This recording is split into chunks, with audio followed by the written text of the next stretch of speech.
Salut les amoureux du ballon rond, on commence cette revue de presse en Angleterre avec le coup de gueule de Louis van Gaal. L'actuel sélectionneur des Pays-Bas et ancien coach de Manchester United a conseillé son compatriote Erik ten Hag, courtisé par les Red Devils, pour s'asseoir sur le banc la saison prochaine. La sortie de l'ancien coach mancunien entre 2014 et 2016 fait les gros titres du Daily Star, car il conseille à ten Hag de ne pas aller à Old Trafford, car à Manchester c'est uniquement du déchet et des profits. En conférence de presse, Van Gaal a déclaré: Erik ten Hag est un grand entraîneur et c'est toujours bon pour Manchester United.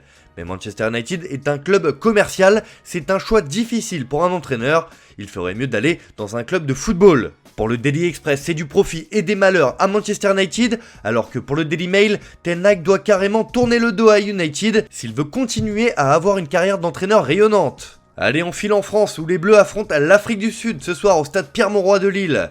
À quelques mois de la Coupe du Monde, l'équipe de France continue de se préparer et comme l'indique le Parisien dans ses pages intérieures, Deschamps sait où il va. Si le sélectionneur a déjà une idée très précise de son de départ pour la Coupe du Monde, le match de ce mardi soir face à l'Afrique du Sud, comme les 6 à suivre en Ligue des Nations en juin puis en septembre, lui apporteront quelques éclaircissements. Mais ce match amical est aussi l'occasion pour certains de se montrer et ainsi immiscer le doute dans l'esprit du sélectionneur.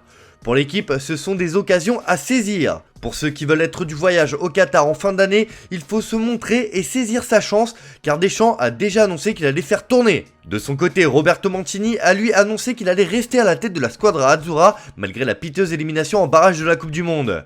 Le Corriere dello Sport reprend l'information et titre: Mancini reste et relance. Je vais réessayer, je veux gagner une Coupe du Monde, je suis jeune, je peux m'amuser avec ces gars-là. Zaniolo, Scamacca, Raspadori, le nouveau trident est prêt. D'autres matchs ont lieu ce soir, mais ils ont un peu plus d'importance que celui de la France. C'est le cas du Portugal qui va affronter la Macédoine du Nord en barrage de qualification au prochain mondial. Le quotidien Marca accorde sa une sur l'éternel Cristiano Ronaldo qui est menacé par un pays tueur de géants. Car oui, la Macédoine du Nord a sorti l'Italie le week-end dernier et a brisé le rêve de tout un pays. Une terrible désillusion que ne veut pas vivre le Portugal. La Seleção pourra compter sur CR7 qui veut disputer sa 5e Coupe du Monde, appuie le journal espagnol. Pour Record, c'est toute une nation qui devra soutenir son équipe nationale jusqu'à s'en casser la voix. L'équipe aussi nous gratifie d'une superbe une sur les chocs du jour, car il n'en restera que 2. Sadio Mané face à Mohamed Salah et Robert Lewandowski contre Zlatan Ibrahimovic. Les affiches des barrages vont priver 2 stars de la Coupe du Monde au Qatar. Réponse ce soir. En Espagne et surtout en Catalogne, c'est le mercato qui fait l'actualité ce matin. Mundo Deportivo placarde en une César Azpilicueta, le défenseur de Chelsea. Pour l'Espagnol, ce sera oui ou oui pour rejoindre le Barça. Le joueur veut venir et le club apprécie son expérience, son leadership et sa polyvalence. Il négociera avec Chelsea si besoin. En tout cas, le club Blaugrana va vite pouvoir compter sur le retour d'Ansu Fati et ça, c'est un véritable soulagement pour toute l'Espagne. Pour Sport, le retour de l'attaquant ressemble carrément à un transfert.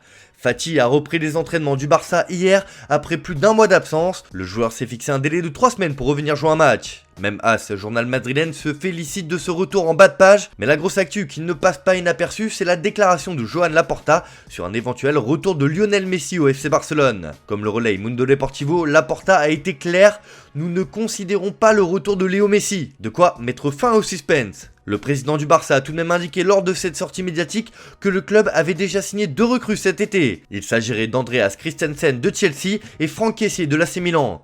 2 joueurs libres à la fin du mois de juin. On termine ce tour de la presse en Angleterre avec une information qui fait le tour de la presse généraliste britannique qui n'en revient pas. Vous le savez, Roman Abramovich, propriétaire russe de Chelsea, a été poussé dehors par le gouvernement britannique en raison de ses liens avec le Kremlin.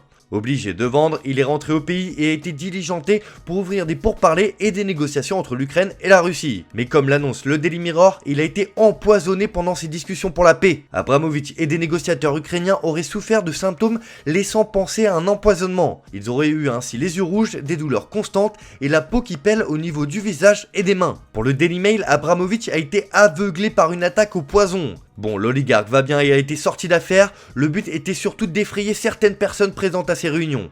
D'ailleurs, comme l'indique The Guardian, les négociations reprennent, mais sans Abramovich. Voilà, c'est tout pour aujourd'hui, bonne journée à tous, n'oubliez pas, on se retrouve cet après-midi pour le JT Foot Mercato.